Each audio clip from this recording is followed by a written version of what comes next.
Welcome back to the Scoreless Thriller podcast. My guest this week is Steffen Trumpf. Steffen is a German journalist who lives here in Denmark, but wrote a book all about football in the Faroe Islands. So we spoke a bit about what makes football unique in that incredible part of the world, why football is such an important part of life on the islands and such incredible scenery, and also how he found his love for the game, uh, traveling the country and following football there. So it's a really interesting chat. We also spoke a bit about how difficult it was to run a marathon there. So I hope you enjoy our conversation. If you like the podcast, please share it on Twitter or send it to a friend or do all that social media stuff. Right, on with the show. To begin with, Steffen, can you briefly introduce yourself and also what inspired you to write the book about Faroese football? Well, obviously I'm German, as you can hear in my accent. So I'm now I turned 35 already, and I'm a German journalist who's based in Copenhagen. I'm writing for the German news agency DPA. It's a bit like Reuters in small and in German. And I'm the correspondent who is responsible for the Nordic countries, which includes of course, Denmark, Sweden, Norway, Finland, and Iceland, but also Greenland and the Faroe Islands. So there was always kind of like a little link to the Faroes as well, with occasionally odd story from up there that I could write about. And this is basically me, why I'm here in Copenhagen. But speaking about why someone is writing a book about football on the Faroe Islands, I have to say that before I felt in love with football on the Faroes, I felt in love with a country first, because it's such a unique place. And how shall I start that story? Maybe it's I remember sitting on the couch as a teenager, like to give a little flashback or like a little review how this all happened. When I was like let's say 20 years ago, I was 14, 15. I was always watching every every German national match in the Euro qualifications, World Cup qualification, and so on. And of course, you always were looking forward to the matches against England, against Italy, like the stars that you know from magazines and from the TV. And my dad was a big football fan, and one day Germany was playing the Faroe Islands, which was a place that I have never heard about. And I think that it was 2002, playing in Hanover, and Germany was coming back from the World Cup, like been in the World Cup final against Brazil, like the Brazil of Ronaldo, like the real Ronaldo, Rivaldo, Roberto Carlos, and so on. And then they were coming back and playing against this place that I never heard about, and they obviously were like having quite issues with them. So it was, at the end of the day, it was, I think, a 2-1, and Oliver Kahn in the goal was Oh, actually really? yeah. So it Yeah. was actually quite lucky for them to win this. Like some striker from the Ferries were putting nearly the goal to 2-2, and like I remember the commentator in German, he was just like, my gosh, this is like, he could have been a hero, and he could be like the biggest nightmare of Oli Kahn that he ever met. And Oli Kahn has been a nightmare for many others as well. Anyway, so I was sitting on that couch next to my dad and asking him, like, Dad, who are they? Like, what is this place? And he was like, my dad knows a lot of things, especially about football, and he was just like looking at me, son, I have no idea. So There's I some was like, island somewhere. somewhere he couldn't even put like north, south, wherever. He just said like, yeah, well, they have something to do with Denmark. And I thought, okay, that's interesting. Then half a year later, they played in or on the Faroe Islands in Tórshavn, in the capital of the Faroes. And again, it was a 0-0 until the 89th minute. 89th is incredibly difficult for a German to pronounce. Shortly before the end, like it was 0-0, a lot of wind, a lot of rain, and a lot of grumpy faces from the German side. And then they were like scoring late goals of Miroslav Klose and Freddy Bobic. And again, I was sitting next to my dad and wondering, like, what is this place? Like, why does the German team have such a problem with them. So I decided, okay, well, one day I would like to know more about them. But then I like, so to speak, the book was closed for me. I forgot about them. The next week, you know how it goes as a teenager. The next day you have something Yeah. other interesting stuff. So this was my first yeah, insights or like idea of what the Faroe Islands are. Then I was like studying Nordic science, I think it's called in English. We call it Skandinavistik in German. Um, so to learn Swedish, to learn a bit to understand Norwegian and Danish. And during my studies, I also had kind of yeah, hearing Faroe Islands, all right. And I thought, yeah, that was something that I was remembering as my as a boy, that was very interesting. So I would like to visit that place. It took another a couple of more years until my 30th birthday. So then I went for the first time to the Faroes. Okay. Think, okay, I would like to see that place. No, not about football, but just to see this place. And actually, what I found And were was you a big quite. football fan at the time, or was that just it wasn't really part of the travel sort of It was not plans? part of the. I was a big football fan, but it was not. I was not going there to see football. I was quite in that time period. I was quite well. Football depression is a big word, but I was quite frustrated about football because I'm a Werder Bremen supporter, and they had Hmm. some rough years, as you might know. Yeah. Like first, like having no money left, and having no good players left, and actually, yeah, playing against relegation. And finally, they got relegated to the second league. Anyway, um, so for my 30th birthday, I actually went to the Faroes to see this place for myself, and I felt totally in love with them and thought like, this is so nice. This is how it should like.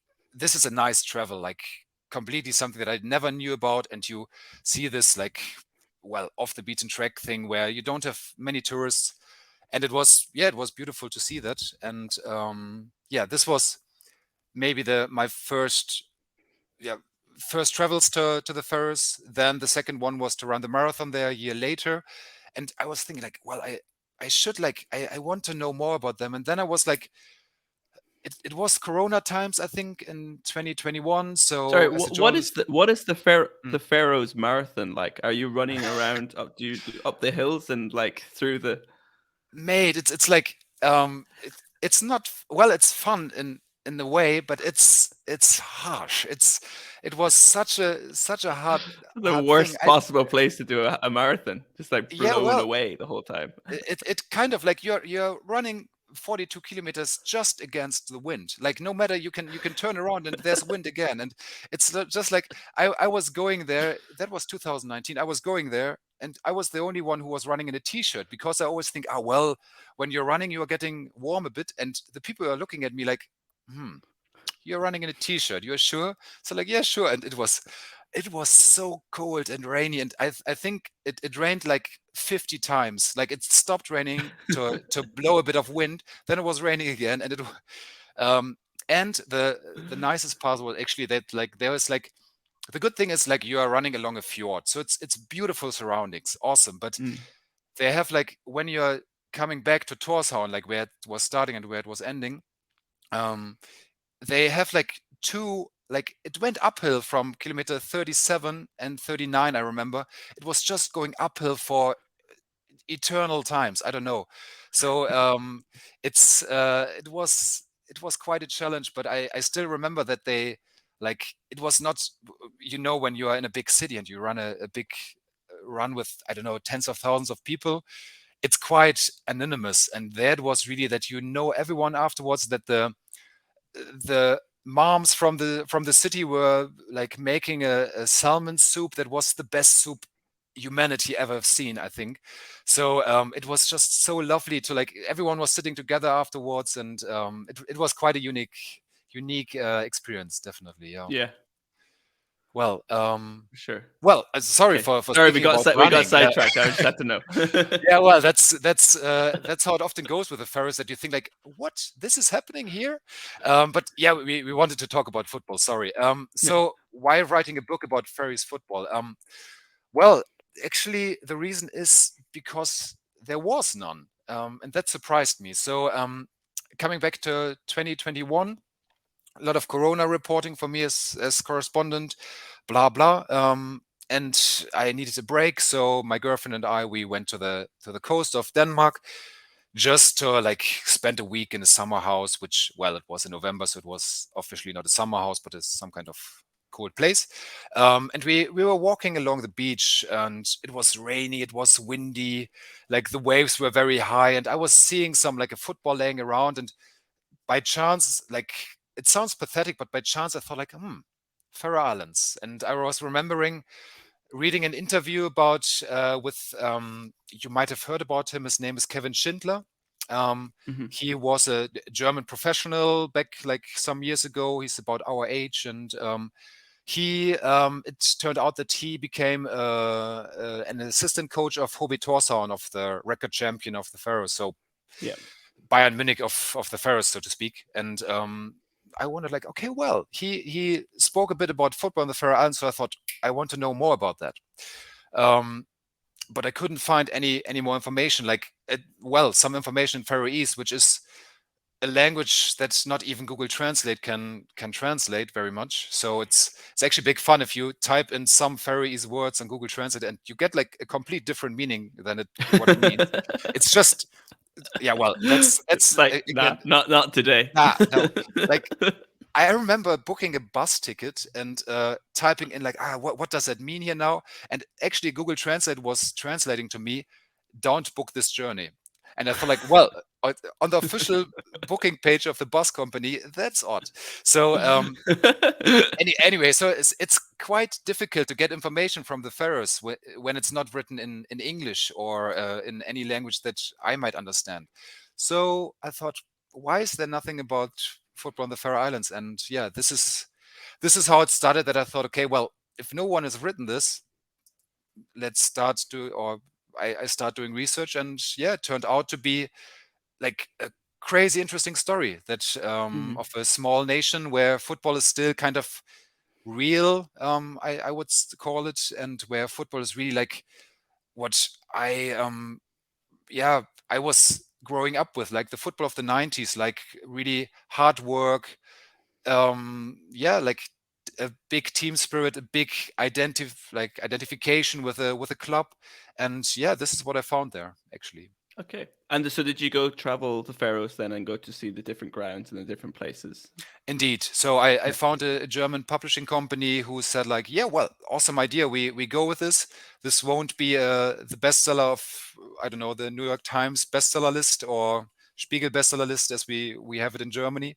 But they said we believe in this project. You can go have fun, and yeah, left me completely open what I'm coming up with. And so I traveled 3 times to the Faroes, like around this time of the year. So in spring for the beginning of the season, then coming back in June for a second time for like to see some national matches and to meet people a second time, and then finally a third time in late summer, where actually the Faroes were playing in the World Cup qualification match against Denmark, which is kind of like the big brother. You Yeah. you might know that like the Faroe Islands and Greenland are part of the Kingdom of Denmark, but they are kind of not part of the country of Denmark. So it's an odd constellation. So the Faroes are a bit like the small brother for Denmark, um, the small, very competitive brother who wants to show that they're good. And so it was super interesting to see how they were competing against Denmark of Kasper Schmeichel and people like this. Hmm. Can you explain to me a bit about what is like the Faroese football culture like? Because I think, in Germany or Denmark, we have this kind of the football culture is very kind of, beers at the stadium, you get your sausage, and it's kind of like what is the kind of football experience for going to matches in the Faroes like? Well, obviously it's quite low key compared to like it's. I mean, they have a population of 54,000 people at the moment. So this is not. If I go to my local um, football team, Werder Bremen at home, their stadium is like, I think if it's full, it's about 42,000, 43,000 people. So nearly the whole population of the Faroe Islands could be in this stadium. So it's like a complete different yeah, different size of society, and also about a football society. So if you go to a match there, it's less people, of course, and it's also very more like yeah, local. It's a bit like going to a football match in a lower tier club in, let's say, Germany, let's say fourth or fifth league. Good football though, but like it's you can bring your own beer. You, of course, you pay a little entrance fee to the stadium, but apart from that, you get a bit of cake, a bit of coffee. Um, which yeah, it's just served of basically of, yeah, of the families, or of like the families of the players, or of at the bigger clubs, of course, they have some kind of like sellers there, but it's very very small. But then there are these national games, and this is kind of, yeah, how can I best say that without being too much into superlatives, as we call it in German? I don't know if that's an English word.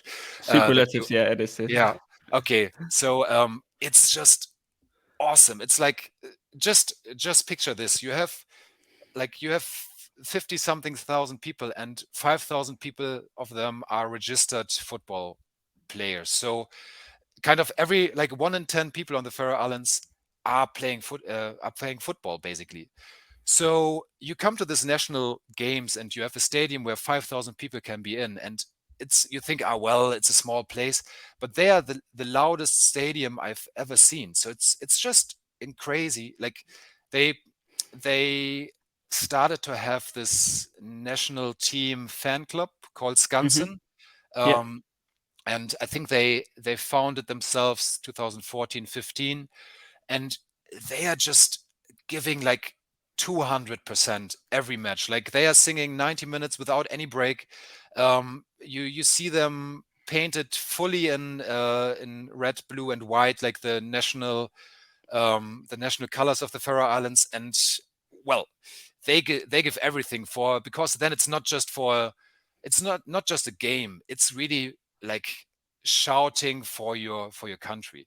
It's like, I think if you are so small, it's a lot about identity as well, that okay, Yeah. well, they are like these 11 players on the pitch, and our coach, they are fighting for us. They give everything to show the world that we are there, that we are part of this world. Like, Especially for a country like the Faroes, which, like you said, like not that many people know anything about, right? Like on the global exactly. stage, you don't know what Faroe culture is like, what a Faroese person looks like. Football And is one of the few ways where they kind of are able to say when they play Germany or something, this reach this broader audience. indeed. If you like, if a guy or a woman from the Faroes are traveling abroad, let's say to Copenhagen or somewhere else, and they see, let's say, a jumper that was produced on the Faroes, or a mug that has like the flag on it, or whatever, something abroad, they are just heaps proud, like saying, ah, this is Faroese, this is the best jumper, this is the best mug ever produced. And they are so proud. And I mean, for as a journalist, I often like, if something is happening on the Faroe Islands, which is interesting internationally, you have like two different topics sometimes. Like one topic is like they're killing whales, or they are killing dolphins. Like what Yeah. is, I think that was September or like late summer It's in 2000. September, the Yeah, where you had like incredibly like too many dolphins killed. And I think it was BBC was reporting about it, Guardian. yeah. So that is a topic that is very sensitive, of course. So, and like many people think, okay, well, these little islanders, they are killing whales. We like, that's so bad. Like a very negative image because of that. But then you have football, like, which is something where they are always like showing that like everyone loves an underdog. Like you cannot go to a stadium where Bayern München is playing like a team from the 10th league in Germany, let's say, to say, yeah, we would like Bayern to crush them Crush them. 30-0. Yeah, crush them. Send the Finish them. farmers back. Yeah, yeah. Indeed. Well, you have these odd Bayern fans possibly, but like even friends of mine who are Bayern fans, which is sometimes not easy as a Werder supporter, but even they then think, ah, well, we like, let make them, like, if they score a goal, we are happy for them, all good. So everyone loves an underdog. So in some way, if you see football and the Faroe Islands are playing, everyone has kind of like sympathy for them, because they are not like like coming there as if they are someone. They are just proud to be themselves, a bit vulnerable and frightened that they might lose too much, and then they are giving everything they can.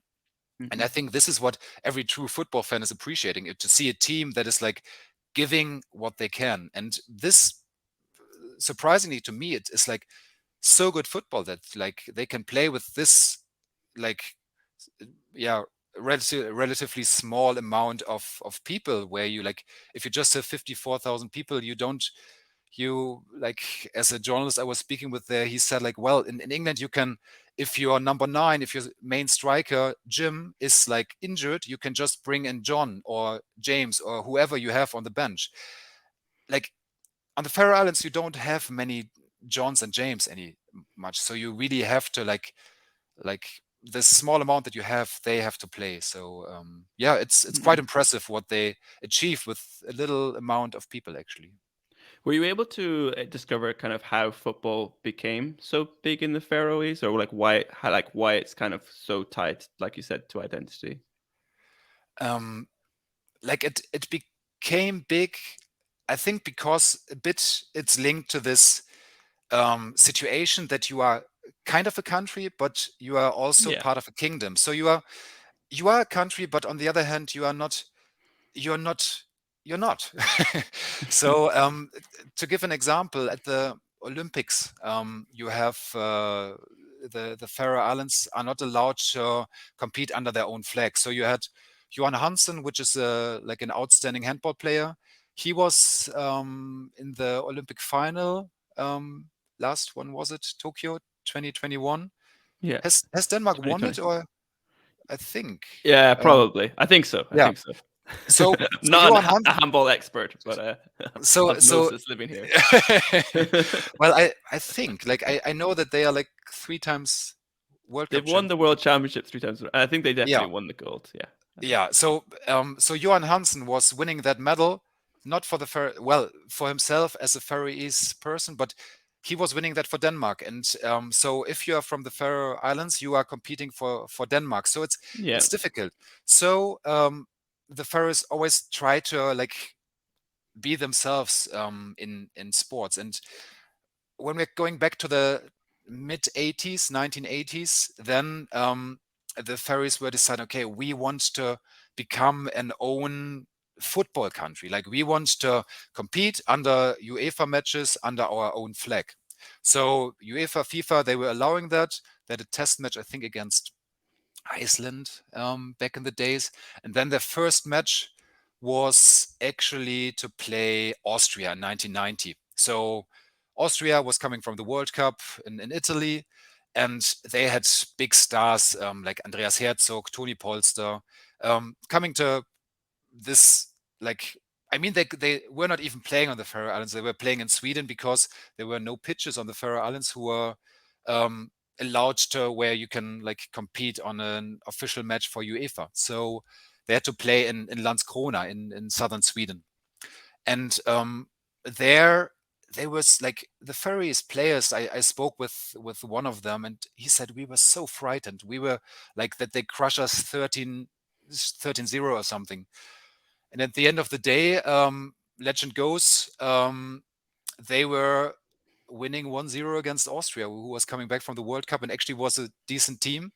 Yeah. And it was just such a like it's such a legend for them. In the book I call it the Legend of Landskrona, just because I love alliterations apparently, but because it's actually the legend of football for the Faroes. And yeah, it's kind of like such a myth there, like how they scored this. And the goalkeeper Jens Martin Knudsen, he was wearing a bobblehead in the goal. So he said to me, well, if we lose 13-0 against them and I'm wearing a bobblehead, I'm the biggest clown in Europe. So they were just so afraid to lose big time that they were like fighting as much as they could.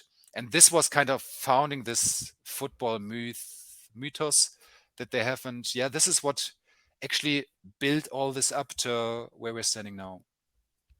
Just a very off topic. There was no mention of the period that Irishman Brian Kerr had in charge of the Faroe Islands. That didn't come up in any of your discussions, or No, no, no.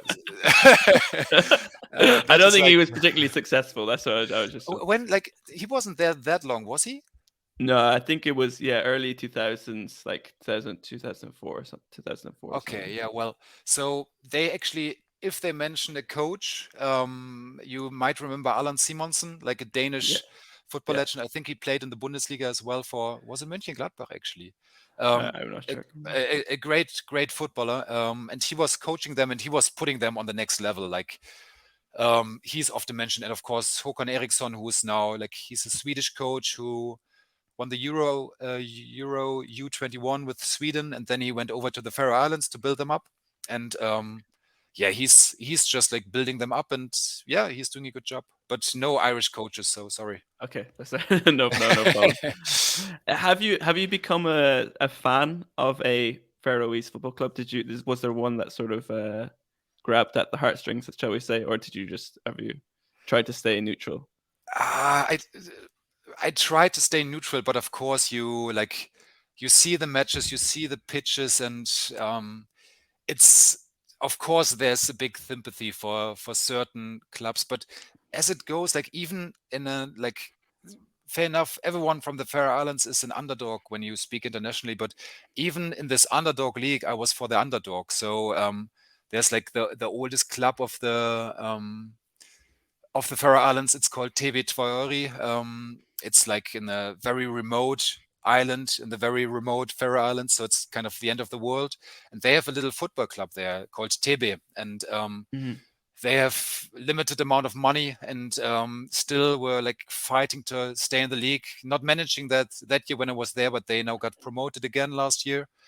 But now they lost the first match of the new season 7-1 again. So I was still like thinking, nice people. And also like one club that was super nice to visit was actually the club in Aye, like where also the cover pictures from Yeah.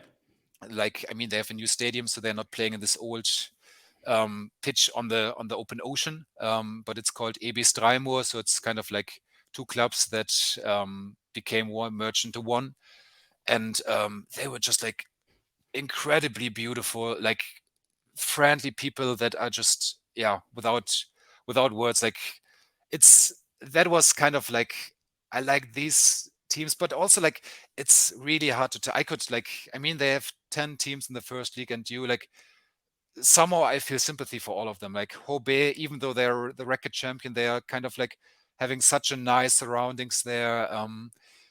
Vikingur Goethe, they are like, even if like everyone is football crazy on the Faroe Islands, they are the craziest. Like I think every third person in this little place, it's called Noragöta. Every third person there is linked to football, and it's just like a beautiful stadium at the open fjord.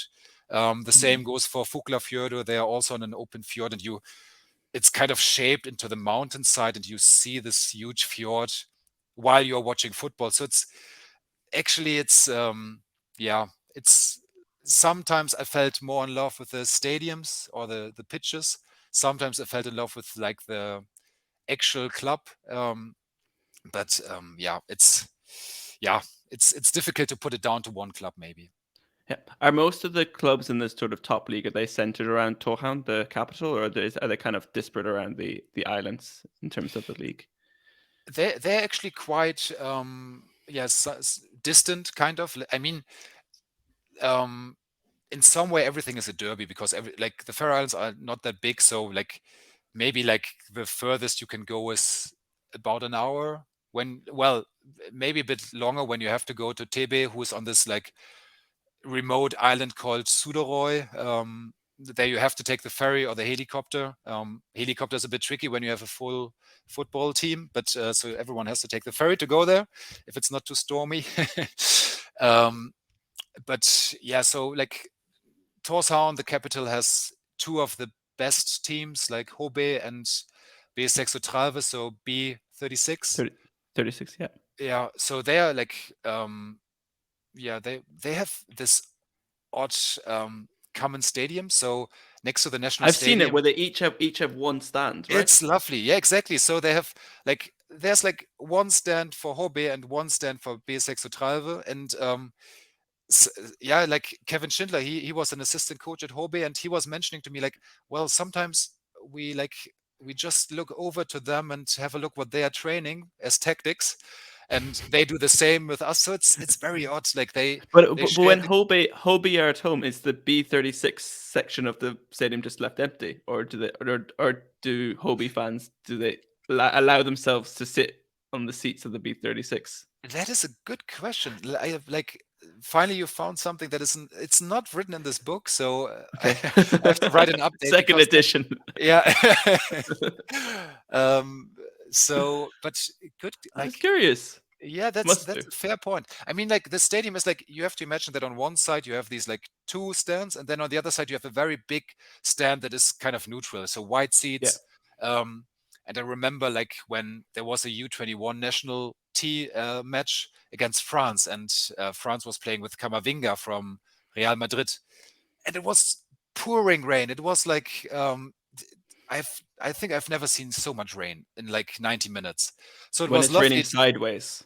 Yeah, exactly. Like and you like there's like this guy who's the um the keeper of Leeds United in England.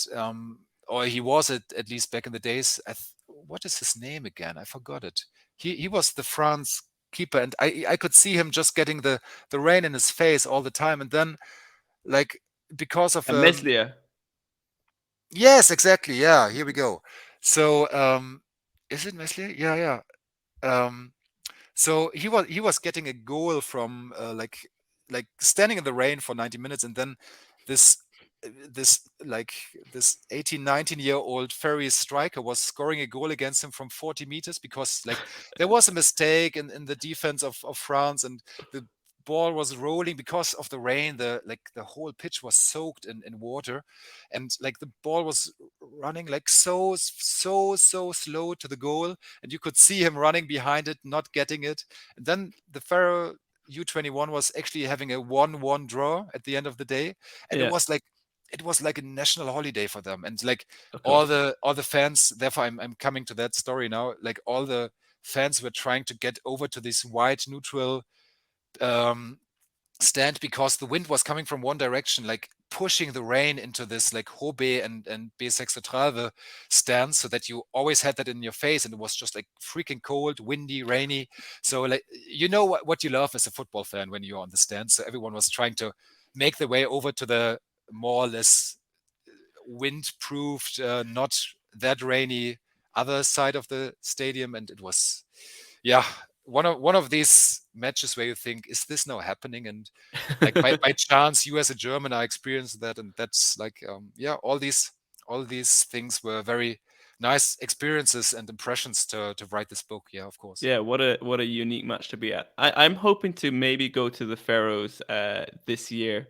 Is there Oh, what nice. is the sort of what would be like the recommended game or pitch, or what would, if someone said to, I'm a football fan and I want to go to, and I'm going to the Faroes, what would you recommend I go to? Well, I hope that I won't get any calls from any Ferries football fans saying you have to mention this pitch. But like the one that I like I personally liked most as a pitch was really the one of OEF, which is the local club of Fuglafjörður. Um, because they like it's a small town. I don't know how few people are living there, but it's really like you go up a little mountain side to see this pitch, like have I don't know a couple of hundred of seats there, and you see like a crazy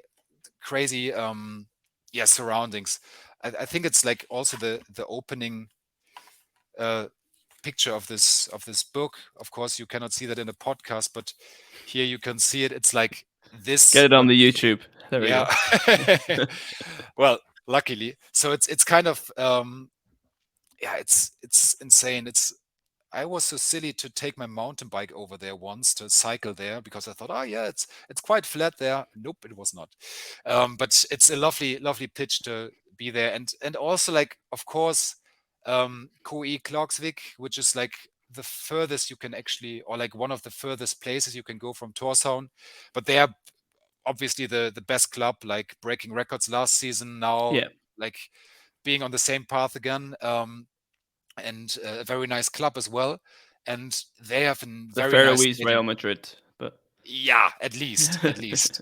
Well, you can call Real Madrid the Spanish KI yeah. Klagsvik, yeah. So they have a very beautiful stadium as well, and they upgraded it so that they can actually play internationally there as well. Because I think until a couple of years ago, they had to play in Tórshavn at their kind of biggest rival to play internationally, Yeah. because their pitch was not certified for international matches.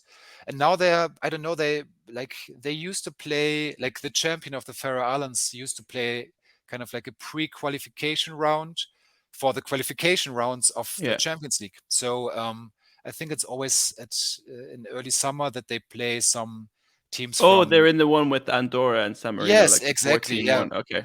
Yeah, and I think the team who's winning against the other three teams is then proceeding to the next round. And I Yeah. think otherwise you come to the qualification for Conference League or Europe League. I think Conference League.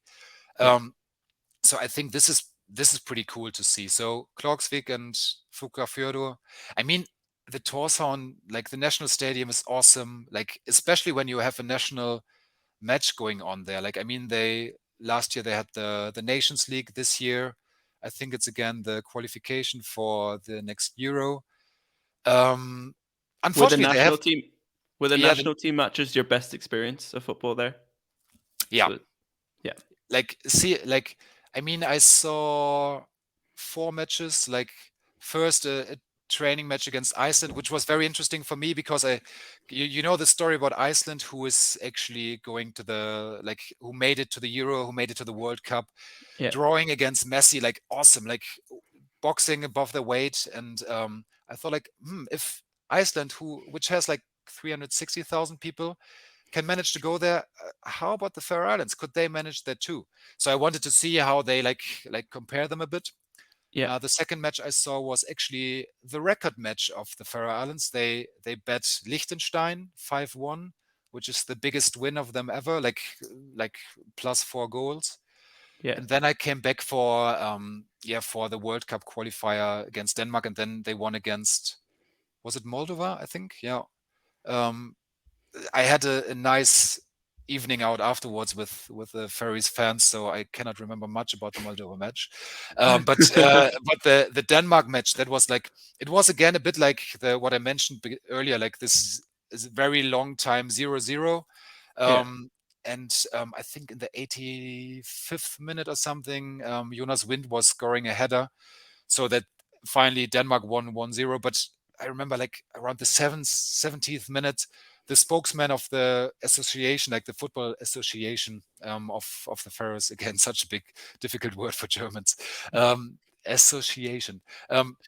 He was standing next to me, and he was literally so nervous. Like Yeah. you could see him shaking, and it was not because of the wind or the rain. It was really, literally being like nervous like hell. And unfortunately, that Wind scored the header at the end. But it was just so nice to see them, how close they are actually of one of the leading teams in Europe, basically. So Hmm. yeah. I have just a couple more questions, Stefan. Shoot. I wanted to know: is there a person or an interview that you did where you thought that okay, this is the most interesting? Maybe it could be like a random conversation or something. What was the most interesting person related to Faroese football that you spoke to? Um, Spoiler, there were many, of course. I was speaking with the national coaches like Håkon Eriksson and Lene Terp, who's coaching the women's side. But I think the most interesting one, like a person that know more about football than anyone else, was a journalist called, or a football reporter called Trondur Age. He's coming from kind of like a football reporter dynasty on the Faroes. Like both his dad and his uncle, and also I think his grandfather, were sport journalists. And of course he was doing the same. So he was reporting for the radio, and he was like basically on every pitch to comment on every game possible, it seemed. And he still managed to have a family and a social life too, so impressive. And just such a nice bloke, incredible. Like he was just telling so many interesting stories, being so helpful, and that was very outstanding. But of course, there were like many people who like had all their interesting story about football. Like, let's say Kevin Schindler, as I mentioned, and Michael Winter, was another German coach who was coaching there. But also, I like the one that was most difficult to find actually was the most important player, or like the best player they have at the moment. His name is Juan Simon Edmundsson. And back then he played for Bielefeld in the German Bundesliga. So I thought, well, Yeah. if you write a book in German about Faroese football, you need Juan Simon in this. And he was kind of tricky to get. Okay. Because he was like signs were standing to farewell from Bielefeld, even though he enjoyed the time there, but he was moving to Belgium. But as luck goes, my girlfriend is Belgian, so I was like spending a week with her family over there, and I got kind of hold to Juan Simon, and we met actually in Belgium to speak about football in the Faroe Islands.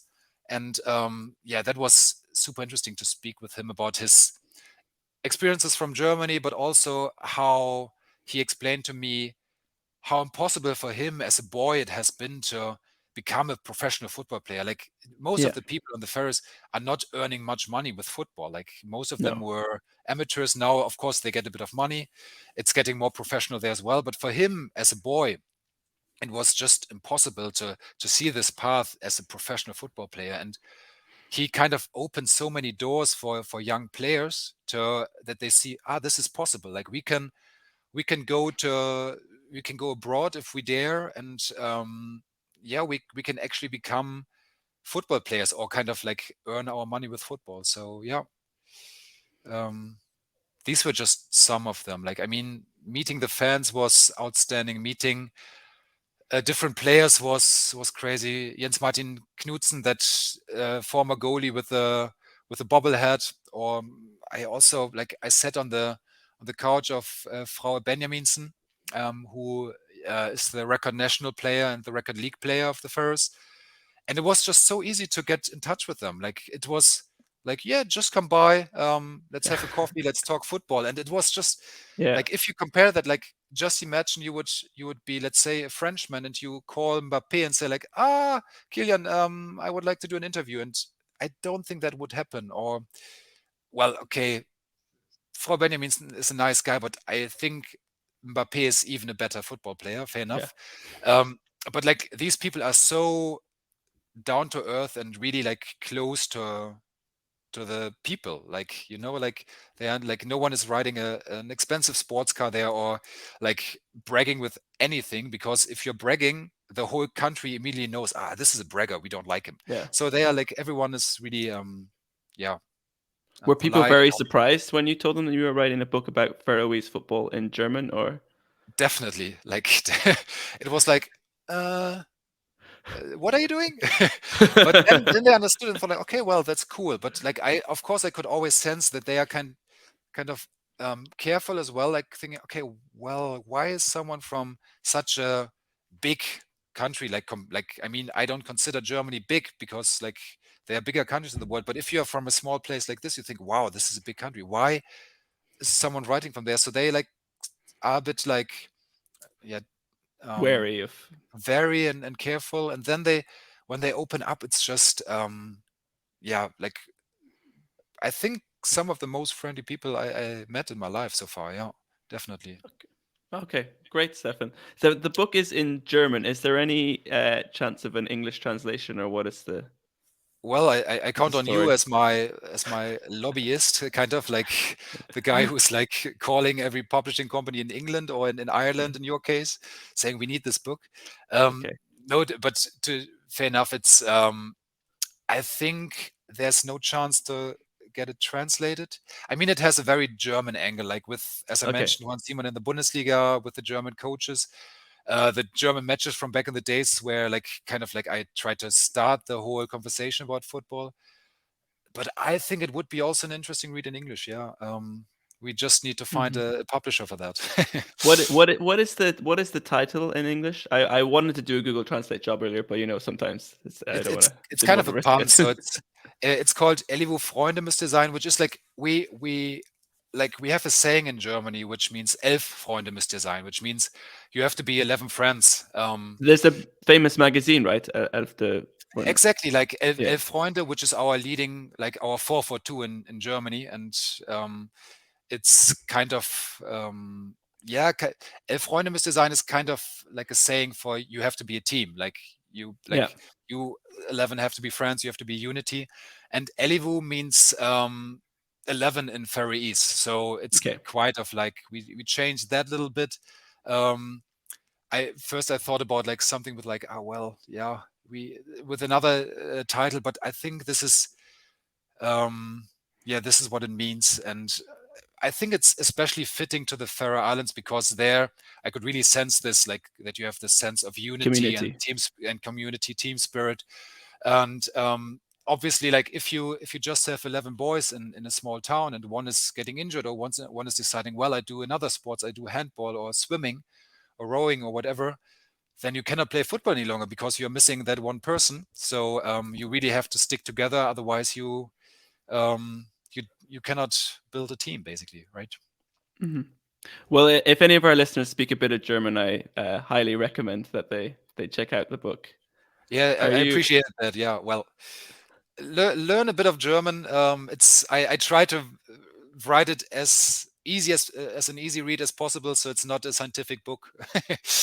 So Of course. Seven, are you working on anything else football related in the future, or is this kind of taking a time out from it for now?